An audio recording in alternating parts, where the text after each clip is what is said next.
Hey, this is Will. So in this episode, I'm going to tell you all about being digital nomad in Turkey. What are the best places to go? What are some of the different things you need to take into consideration? Cost, accommodation, overall vibe, internet, every single aspect, everything you need to know so you can make a better decision if you want to come to Turkey, and if you do, where exactly within the country do you want to go to? By the way, if you're into digital marketing, online business, all of that kind of stuff, then check out all of the links in the description. I have some very useful freebies, and make sure to check out my social media, my Instagram, for again some very useful content. Now let's get into it. Okay, so the first thing about Turkey is there are multiple huge cities within Turkey, so you really need to decide where exactly you want to go to. So you have Istanbul, which is the biggest city in Turkey. I believe it's around 13 million people or so. It's very crowded city. Then you have the capital, which a lot of people think it's Istanbul, but it's actually Ankara. And that is, again, I think that's the second biggest city in Turkey, but it honestly isn't so popular among digital nomads and international people, well, tourists in general. Aside from that, couple of famous cities I would say are Antalya, and you also have Izmir, which I feel like more and more people are talking about. And then you have some smaller cities as well, which I'm going to talk about in a second. So as a digital nomad, I would say that most likely the best options for you are to either go to Istanbul or to go to Antalya. And these two options, well, Istanbul itself is it's just a huge city, massive city, one of the biggest ones in the world. And for me, I absolutely love Istanbul. I don't even know what I really love about it. It just has a very interesting vibe. It's just somewhat, I would say, unique because there is this mix of European and Asian. The city is literally divided in European and Asian side, and there is quite a bit to see and quite a bit to do. You have a lot of really cool cafes, really nice restaurants, and all of that kind of stuff. And in terms of sightseeing as well, you do have a bunch of different stuff. You have a lot of different neighborhoods that you can go and explore. So really, you can spend quite a bit of time in Istanbul just exploring all of the different things out there. And I'm going to talk about all of the different aspects in terms of accommodation, co-working spaces, so on and so forth. But that's just basically the summary of Istanbul. Other than that, another popular destination among digital nomads is Antalya. And Antalya is, I would say, completely different than Istanbul because it is still a pretty big city. Population, I think, is around 2.5 million people, but it's much smaller. So you have basically two sort of areas where you can stay in Antalya. It's either the old town or you're staying by the beach. And as I just mentioned, there's a beach, and during the summer, so it's not hot throughout the whole year. It's basically hot from the season starts from May until October or end of October. And during that time, you can go swimming, and during the summer, it actually gets really hot. So you might want to come during spring and during autumn. But it's very nice because you have the beach, you have amazing water, you have great weather, not much rain or almost no rain during the summer. So it's a very different vibe in terms of it's more sort of I wouldn't call it a town, it is a big city. So it's sort of more a city by the beach, and you have more tourists there as well.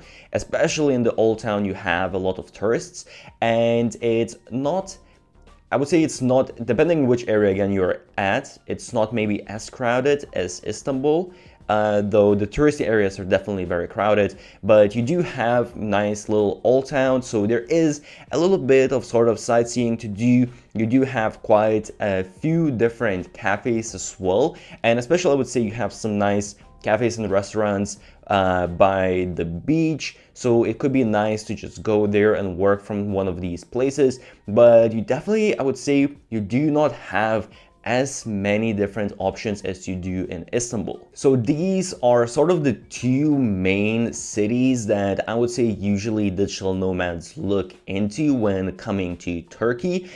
In terms of community itself, honestly, I think this is one of the things that Turkey is still somewhat lacking compared to certain places in the world. If you compare it to something like, let's say, Portugal or Thailand or Bali, Indonesia, or Medellin, Colombia, or Georgia, Tbilisi even, Istanbul definitely doesn't have that many digital nomads, and I do think there might be certain numbers because I have looked at statistics and it seems that a lot of people stop by Istanbul, but I think people maybe just don't stay for as long and maybe it's just not as organized. But I have noticed there are some Facebook groups and it's definitely increasing over the years. This is not my first time in Turkey and I definitely noticed that there's more and more digital nomads, and I do see that people are starting to organize some things in Antalya and Istanbul as well.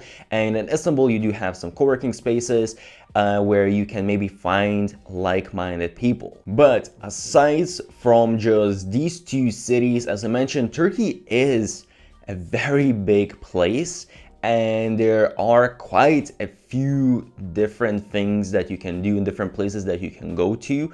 So if you are considering Turkey, then I would say do also consider taking short trips or even staying somewhere for a week, couple of weeks, because there are some nice places to explore and flights within Turkey are super cheap. You can get a flight literally for $20 and it pretty much only takes 1 hour or 45 minutes to fly pretty much anywhere within the country. So another city that I honestly haven't been to, but I hear a lot of people recommending it to me is Izmir. So it's a big city and I honestly don't know what is exactly special about it, but people just said it's pretty nice vibe and there's a lot of young people and all of that.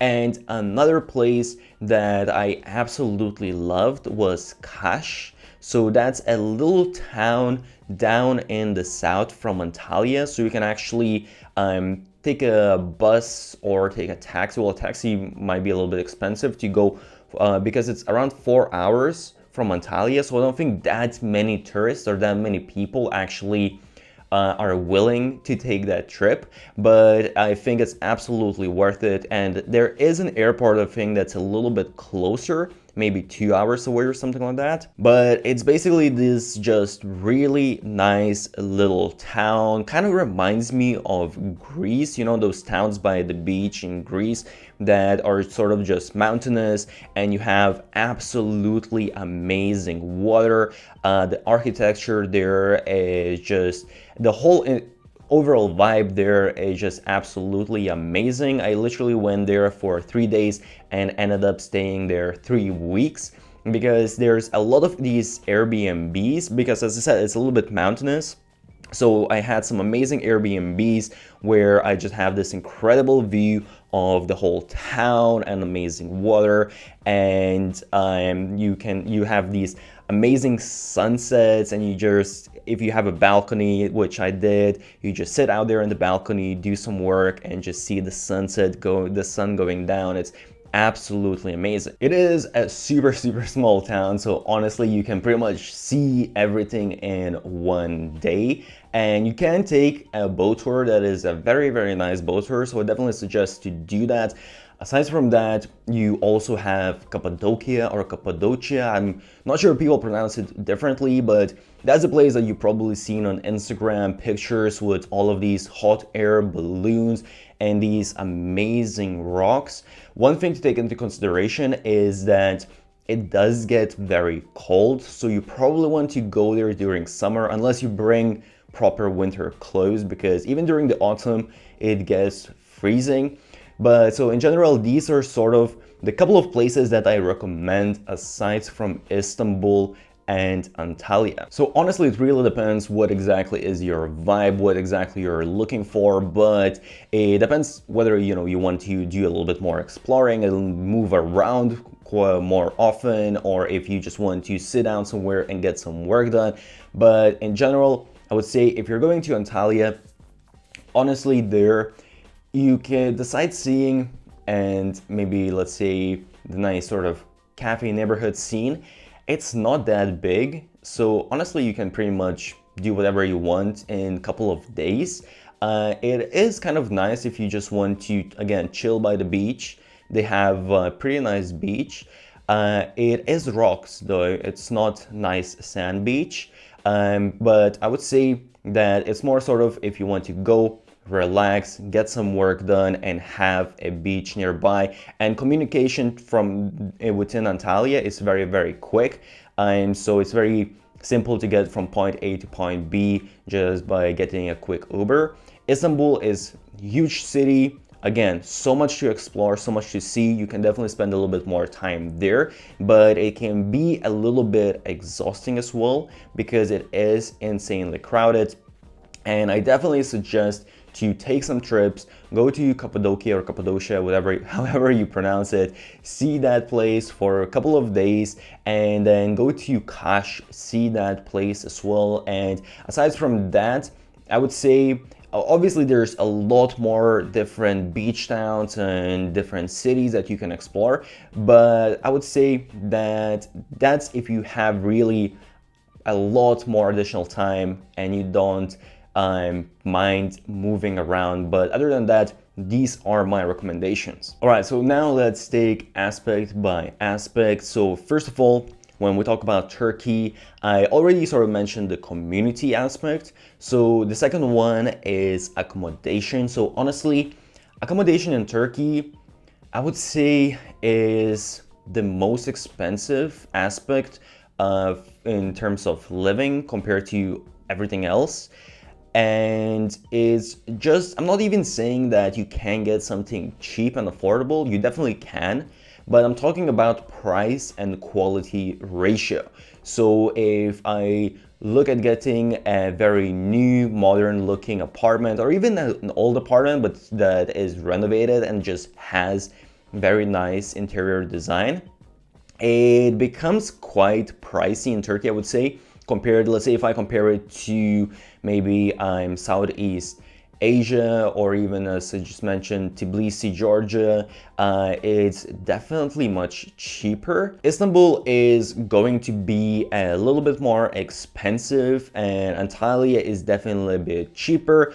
When it comes to the smaller cities such as Kash, it really depends on the season. But during the summer, I would say it's more or less kind of similar as Antalya.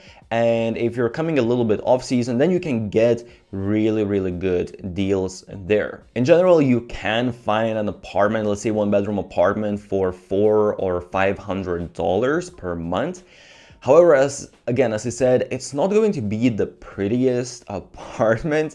So if you want something that's a little bit modern, then I would say you're going to look more into maybe somewhere between, let's say, $700 and $1,000, and it depends. I would say $700,000, maybe that's more in Antalya.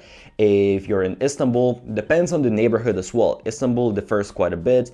On Asian side, okay, maybe around the same price. On European side, if you're a little bit more central, then maybe it's closer to $900, $1,200 for a really nice modern apartment. As I mentioned before, such little towns as Kash by the coastline, the really mountainous sort of cities, they have, or towns, not cities, they have some apartments in the basically up on the hills where you get amazing views. So I definitely would suggest to go to one of these places and just get one of these apartments with a nice balcony for a week. The views there are just absolutely amazing. Next thing is food. So when it comes to food in Turkey, the local food, again, it really depends on your area, on even the city, and it depends what you're going for. But in general, I would say food is somewhere between $2 to $4 So if it's something a bit smaller, maybe a wrap, then it's towards the $2. If it's more a proper dish and maybe in even like a little bit nicer restaurant, it might be around $4. If we're looking at Western food, then it's a little bit more expensive. It's not that crazy more expensive, whereas in some countries, you know, Western food is maybe 2-3 times more expensive than the local food.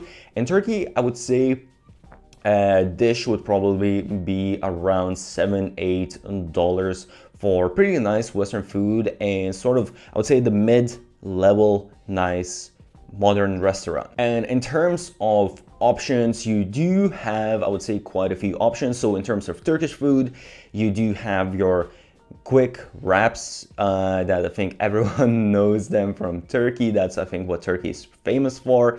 But you have some nice dishes as well, where it's mostly sort of skewered meat with some rice, some vegetables. So I would say it's fairly healthy, though there is quite a few oils. And when it comes to Western food, depending again where you are, I would say in general in Turkey, there's quite a few options, especially if you're in Istanbul. They really have pretty much anything that you will want. Now, co-working spaces. When it comes to co-working spaces, in Istanbul, you're going to find a lot of co-working spaces. They are somewhere between $120, $150. The only thing is I haven't found one co-working space that would have a lot of international people, a lot of digital nomads. And in Antalya, I think they only had 1 or 2 co-working spaces, but there was one co-working space that seemed to be opening up just now that was owned by international people and was trying to cater to digital nomads. It really seemed to be just starting out yet. So I would say in Antalya, it's still a little bit lacking. Outside from Istanbul, it's going to be lacking. When it comes to transportation in Turkey, as I mentioned, first of all, flying is super convenient within the country, super cheap, only takes 1 hour to get to pretty much any point. And they do have quite a lot of different airports.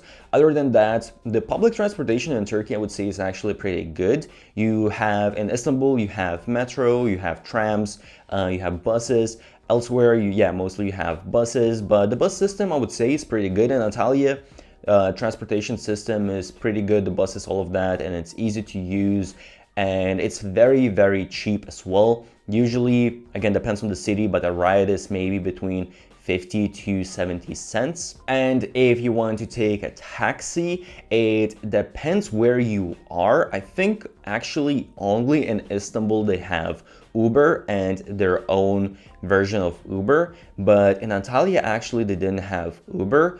But you do have these buttons outside that you can press and a taxi is going to come. So they have those quite in a lot of places throughout the city. It depends on the area, but they do have them in quite many places.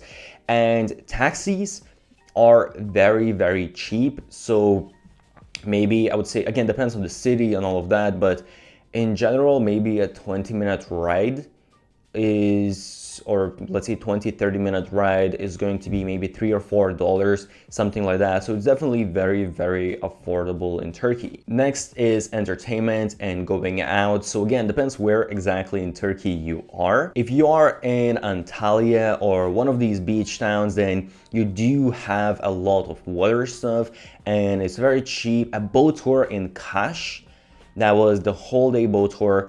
I think I paid maybe $20 or $30. No, actually, yeah, $20 or even less than that, $15-20, which was insanely cheap. Aside from that, depends where you are. Let's say if you want to go to cinema, or let's say I looked at rock climbing. Cinema was maybe $3 or $4 for a regular ticket, and rock climbing again was maybe $6 or $7 for a session, which I think is very, very cheap. When it comes to nightlife, Turkey is a Muslim country, and you will definitely see a difference compared to, let's say, Europe or even, let's say, Southeast Asia or South America, a lot of people, even on the weekends, you will see on Saturday, Friday night, they are just going to be in a cafe drinking tea. But there's definitely a lot of younger people that do consume alcohol as well. And depending on the city, again, in Istanbul, for example, you definitely have a lot of pubs and clubs and all of that. So you can definitely find nightlife if you're going to look for it. But I would say it's definitely not as huge of a thing as it might be in some other parts of the world. And of course, alcohol is more expensive as well. So let's say, again, it really depends where you exactly are, but I would say that a pint of beer might be from $2 to $4. A glass of wine is going to be somewhere around maybe $4, and a cocktail might be around $6 to $7. General goods are actually very, very cheap in Turkey. So in terms of clothes, in terms of home appliances, all of that kind of stuff. Electronics might be the same, but all of the stuff, because Turkey does have a lot of things that they produce themselves. So you can definitely find a lot of very, very cheap stuff if you're going to buy local. I know a lot of people come to Turkey just for the shopping alone. There's a lot of this fake stuff that's a little bit annoying, but you can definitely find some local brands as well. Now, when it comes to climate, as I mentioned, Turkey is a big place. So climate differs a lot depending on where you are. And also in Turkey, you do have some mountains, so you can even go skiing. And I think I even saw some articles of going swimming and skiing at the same time, but I'm not sure if that would sorry, not the same time, same day, but I'm not sure if that would work exactly. But let's say you are in the north part of Turkey, so where Istanbul is. So within, let's say, Istanbul, the climate really differs quite a bit between summer and winter. So summer gets very hot. It actually gets up to or even above 30 degrees Celsius.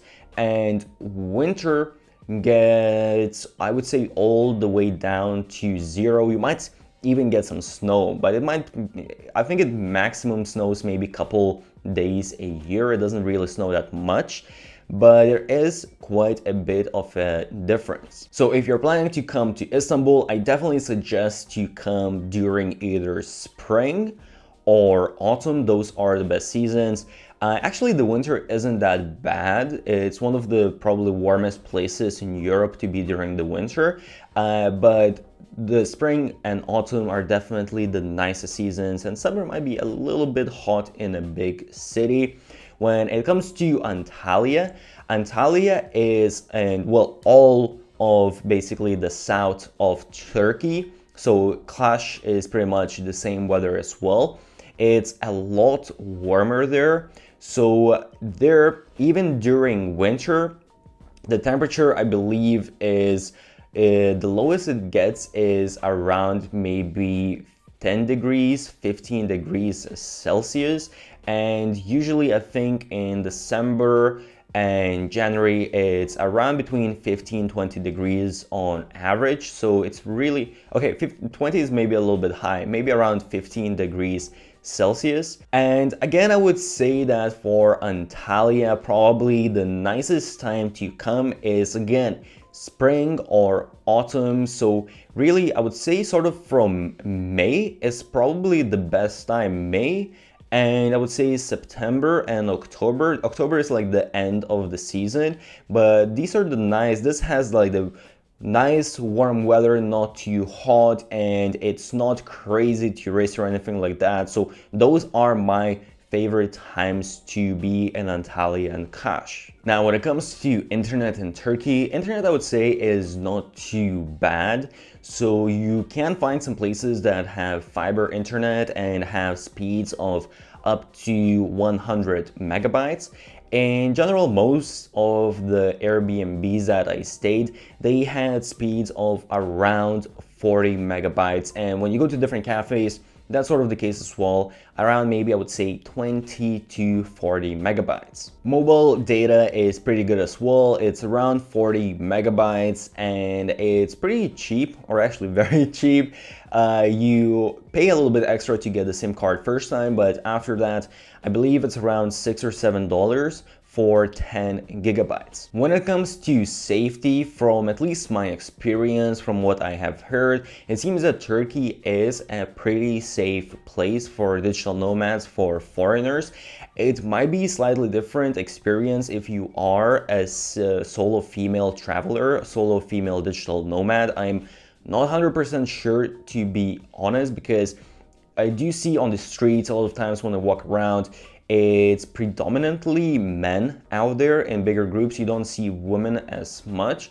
So I'm not too sure how it works if you're just a female, if you get catcalled or anything like that. So when it comes to overall costs, Turkey is definitely one of the cheapest options out there for digital nomads in the whole world in general. And especially in the past few years, lira, the value of lira, the currency in Turkey, has been crashing and has been on decline quite a lot. So things are becoming cheaper and cheaper in Turkey. In general, as I mentioned, the one thing that I kind of dislike a little bit about Turkey is the type of accommodation that you will find here.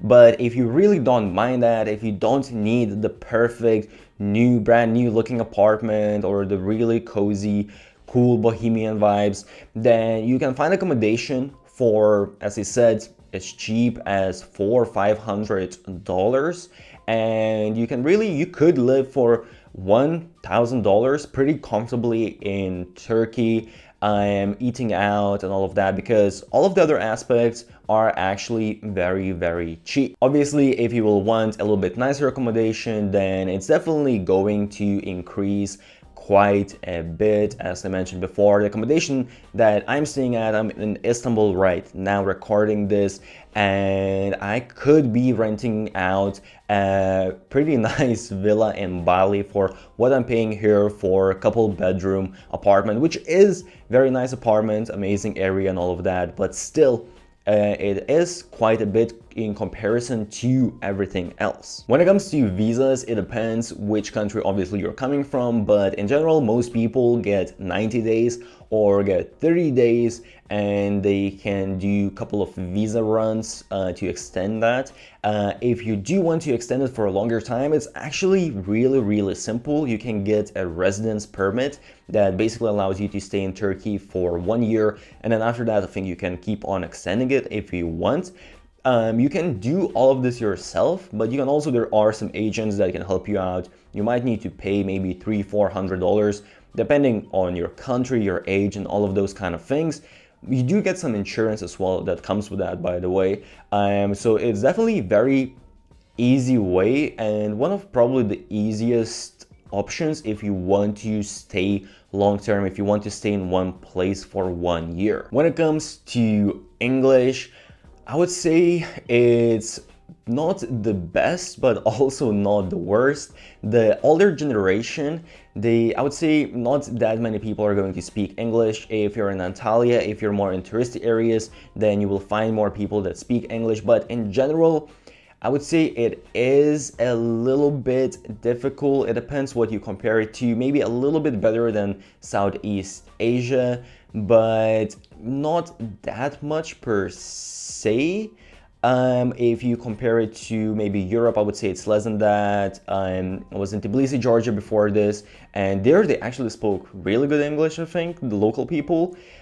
So you might have some difficulties, but in general, the basic stuff, I would say you're not going to have huge communication issues. Other than that, a few extra additional things that might be important for you. So when it comes to gyms, they actually have a lot of nice gyms usually, again, depending where you are, and they are actually very cheap. In Antalya, you can get a gym. I think I paid only $20-30 for amazing gym, one of the best I've ever been to. In Turkey, a little bit more expensive, Istanbul, a little bit more expensive, maybe around $30, but really not that bad, pretty nice gyms. When it comes to healthcare, I haven't used many facilities, but I do know that Turkey has fairly good medical stuff. And when it comes to overall vibe, sort of, I think I personally like Turkey quite a bit. I've been here a few times now, and I spent quite a bit of time in Turkey actually. I do like the food. I do think people are very, very nice, unless you get into an argument. If you get into an argument, then people can get very angry very quick. I've seen that, I've experienced that.